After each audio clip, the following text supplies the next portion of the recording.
Assalamu alaikum wa rahmatullahi wa barakatuh. Today I will be discussing Surat al-Ra'd, the Thunder, chapter 13 in Al-Quran.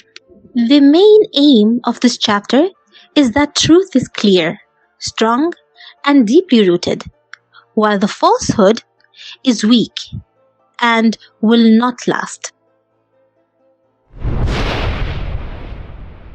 No matter how it seems to prevail or appears to the eyes that it is strong. What is the main topic of this chapter? People are easily deceived in this world. I mean that sometimes falsehood appears to people to have great pleasure influence. Being supported by many things leads people mistakenly think that falsehood is truth. Falsehood may lure the eyes and get people confused, causing them to go astray. Thus, in this chapter, it tells us not to be deceived and to know that the truth is strong. The chapter name is The Thunder, Ar-Ra'd. If we will all get to imagine a thunder, we may get startled, shocked on hearing it, but in fact, it heralds rain and prosperity, peace.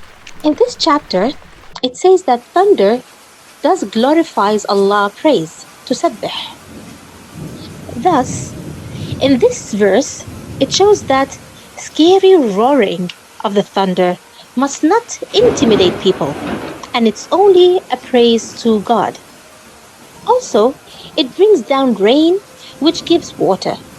So the choice of the thunder to tell us not to be deceived by appearances and know that goodness may be hidden in them. As weak faith people may follow falsehood, and one should know that the truth is deeply rooted and strong. Therefore, after the first verse, which state that Quran is the truth, and the rest of the chapter tackles God's true sign in the universe, verse 2 and 3 and 4, in order to stress that God is the truthful and the King. Afterwards, the verses describes all opposite of the universe, stressing that handling such opposite is impossible to us, yet only God is capable of putting them together. In this chapter, it mentions 32 opposites that are collected in this chapter. But why? What is the importance of giving one term and its opposite in this chapter? Let's look at one of the examples listed in this chapter of two opposites together. For example, it's mentioned, God knows what every female bears and what increases and decreases in their womb. Also, there's two opposites illustrated in this chapter, the feeling of hope and fear once you see the thunder or the lightning. So, by mentioning those opposites listed in this chapter, it implicates that only Allah subhanahu wa ta'ala is capable of gathering all the universe opposites together. And as you go further in the chapter, many verses in this chapter highlights the strength and power of truth in the verses 31. This verse highlights that the Quran is so great and its truth is so strong.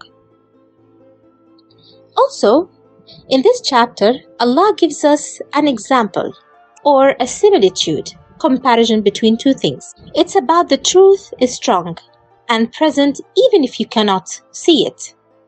Let's imagine this picture. When the water flows, on top of the water, there's a foam and dust, and there's some ashes. It's on top of the water.